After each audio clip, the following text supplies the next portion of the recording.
स्वागत है आप सभी स्टूडेंट का राकेश मेहरा जीके क्लासेस के यूट्यूब चैनल पर। आज इस चैनल पर हम करंट से संबंधित कुछ महत्वपूर्ण मोतियों को जानने का प्रयास करेंगे और किस तरीके से आपके एग्जाम में वो आ सकते हैं उनको हम जानेंगे। लेकिन इस जानकारी को शुरू करने से पहले आपको कुछ अपडेट करवाना चाहूँगा और वो महत्वपूर्ण अपडेट है। मैंने आपको अग्निपथ योजना के बारे में बताया था और जो आपके एग्जाम में क्वेश्चन जिस तरीके से बन सकते हैं मेरा आधार वही था। आप लोगों ने मैसेज भी किए, अच्छा लगा। पक्ष विपक्ष दोनों रखने की कला आप में है और इसमें निरंतर प्रयास करते रहें। इसी दिशा में जो अपडेट हमारे सामने आया है वो ये है कि जो अग्निपथ योजना है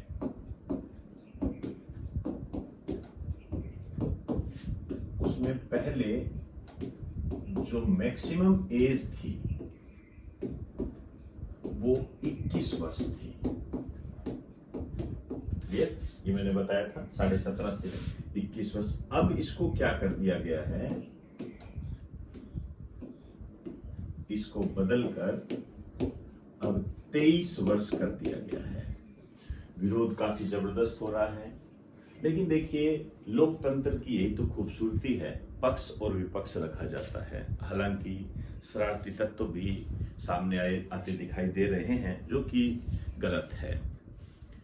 यदि हम रेल की पटरियां उखाड़ते हैं, आग लगाते हैं, बसों को आग लगाते हैं, इसका तो पुरजोर विरोध करते हैं, ये गलत है। आप अपना विरोध प्रदर्शन करें, आपके विचार अपने अलग है, जो भी है एक्सेट्रा, आपके विचारों का सम्मान है, लेकिन हिंसात्मक तरीके से करना ये गलत है। तो ऐसा काम आप बिल्कुल भी ना करें। आपको योजना में कुछ खामियां लगती है, आप सरकार को बताएं। सरकार इसके पक्ष विपक्ष दोनों पहलुओं पर विचार करेगी, उसके बाद आप अपना रास्ता इख्तियार करें। लेकिन हिंसा किसी भी तरीके से किसी भी माध्यम में गलत है। खैर, एक बार आप इसे नोट करें।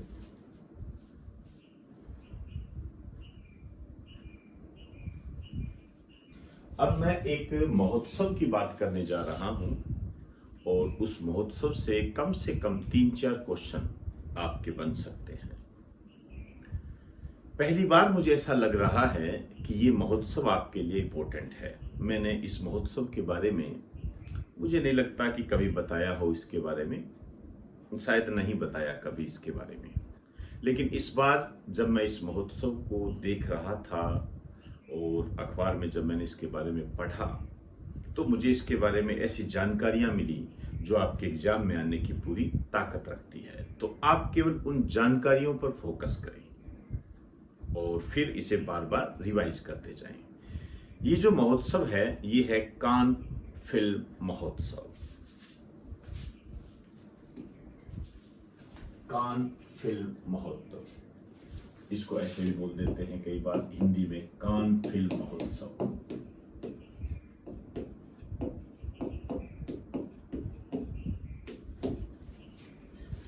इसका जो 75 जो सम्मेलन था, फेस्टिवल जो था, ये हुआ है मई 2022 में और ये हुआ है कान में।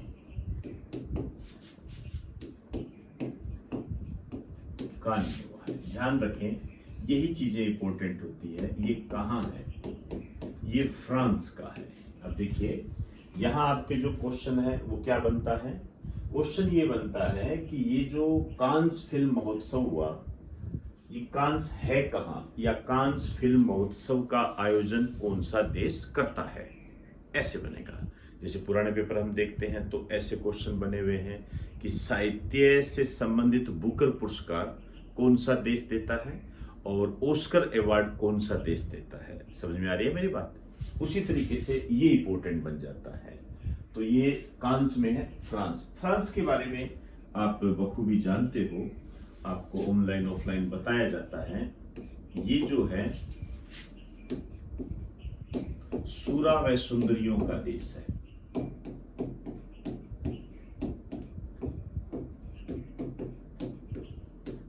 सूरा व सुंदरियों का देश है।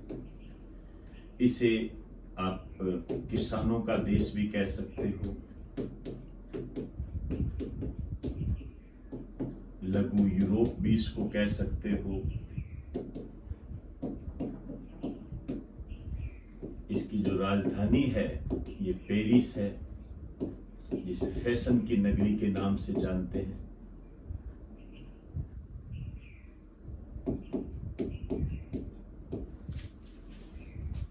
और फ्रांस के जो राष्ट्रपति चुने गए हैं, दूसरी बार चुने गए हैं,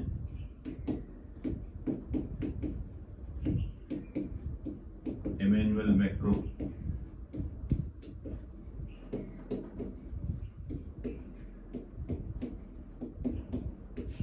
ये फ्रांस के राष्ट्रपति है, अभी चुने गए हैं। तो अपने आप में क्या है, ये एक महत्वपूर्ण बन जाता है। अब देखिए, ये जो 25वां फेस्टिवल हुआ है, कांस में हुआ है, इसमें महत्वपूर्ण क्या बात आ रही है, ये इसमें पहली बार भारत को, देखिए अपने आप में आपको लगेगा कि कितना महत्वपूर्ण है, पहली बार भारत को कंट्री ऑफ ऑनर का दर्जा दिया गया।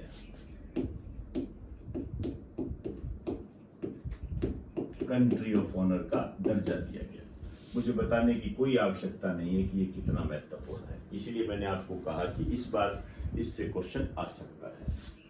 अब ज्यूरी क्या होती है, एक जजेस का समूह कह सकते हो, ग्रुप ऑफ जजेस, जो ये डिसाइड करता है कि किसको बेस्ट कहा जाए। जूरी में शामिल जो भारतीय फिल्म अभिनेत्री है, ये रही है दीपिका पादुकोण।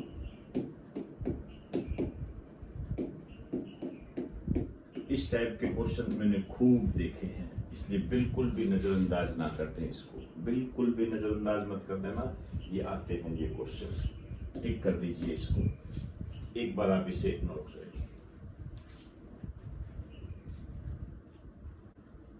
अब इसमें बेस्ट किसको बताया गया है उसकी हम बात करेंगे, लेकिन इतना इंपॉर्टेंट नहीं है, आप हल्का सा ध्यान दे दें।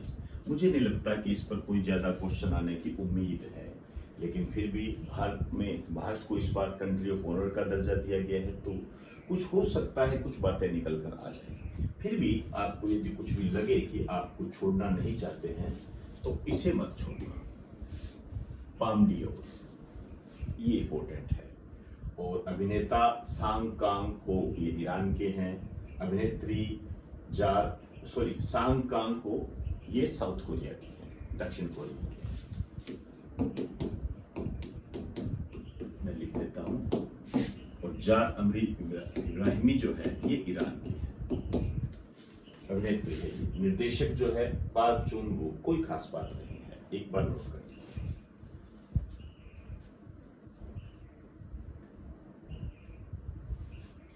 अब मैं बात करने जा रहा हूं इस न्यूज की, इस महोत्सव की सबसे महत्वपूर्ण बात, जो आपके एग्जाम में आने की पूरी ताकत रखती है। और सबसे बड़ी बात, राजस्थान के संबंध में भी वो बहुत ज्यादा महत्वपूर्ण है।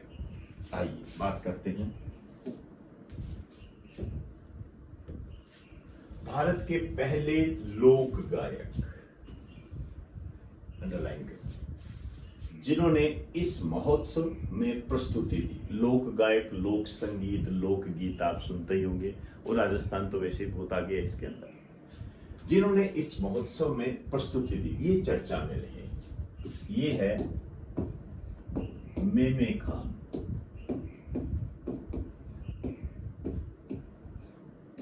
मेमे खान। अब ये जो मेमे खान है, भारत के पहले लोक गायक है, लेकिन इनका जो संबंध है राजस्थान से है।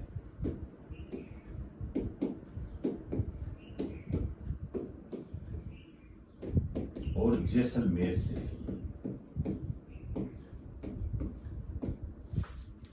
क्लियर? और इनका जो क्षेत्र है वो क्या है, लोक संगीत है या लोक गायकी कह दीजिए आप, ऐसे बनेगा। राजस्थान के ये लोक गायक है। बहुत सारी फिल्में हैं जिसमें इन्होंने काम किया है। फिल्मों के संबंध में यदि मैं आपसे कहूं तो एक तो फिल्म है luck by chance, luck by chance हो गई, इसके अलावा सोन चिड़िया हो गई, और इसके अलावा एक है नो वन किल्ड जेसिका। उन फिल्मों में इन्होंने अपना प्रस्तुति दी है। संबंधित फिल्में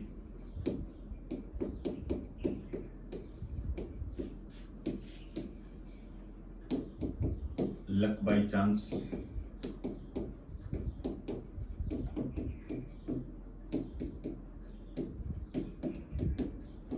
no one killed Jessica, Son चिड़ैया।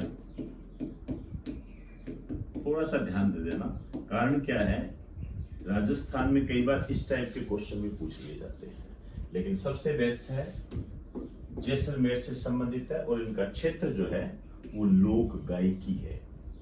क्लियर? जैसलमेर के बारे में आप बखूबी जानते हो, मैं कई बार आपको बता भी चुका हूं।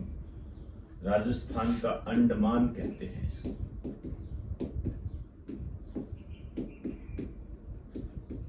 और भी बहुत सारे नाम हैं इसके।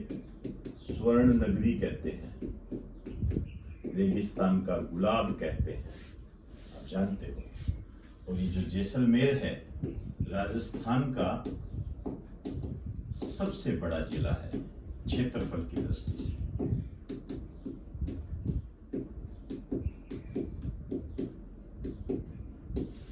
सबसे बड़े जिला है राजस्थान का क्षेत्रफल की दृष्टि से, तो अपने आप में महत्वपूर्ण है। ये आपको कुछ बातें मैंने बताई है, देखिए आपके विश्वास पर डिपेंड करती है, और विश्वास की यदि आपको जांच करनी है तो अभी जो पेपर हुए हैं आपके कंप्यूटर अनुदेशक के, आप उसमें देखिए, हमारे नोट्स देखें, और करंट में जो आपको मोती मोती कराए हैं उनको देखें। ये नहीं है कि पूरा भर के दे दिया हो आपको, या कोई पीडीएफ दे दी हो, ऐसा कुछ नहीं है। आपको मैंने बहुत ही शॉर्ट एंड स्वीट बातें बताई है, वो देखें, और उनको देखकर आप नोट्स को कंपैरिजन कर दीजिए। अपने आप आपको पता लग जाएगा कि स्मार्ट तैयारी क्या होती है। नहीं तो दोस्तों, माध्यम बहुत है, आप किसी का भी इस्तेमाल कर सकते हो, स्वतंत्र हो, लेकिन मैं अपनी बात फिर रखना चाहूँगा, स्मार्ट तैयारी इज बेस्ट तैयारी। ध्यान रखना, स्मार्ट तैयारी के अलावा कामयाबी को प्राप्त करने का आज के टाइम में मेरे अनुभव के आधार पर कोई विकल्प नहीं है। आगे जैसा आप उचित समझे, आपका अपना जीवन है, अनमोल है, उसको जिस दिशा में आप मोड़ना चाहें मोड़ सकते हो। एक बार आप इसे नोट कर लें।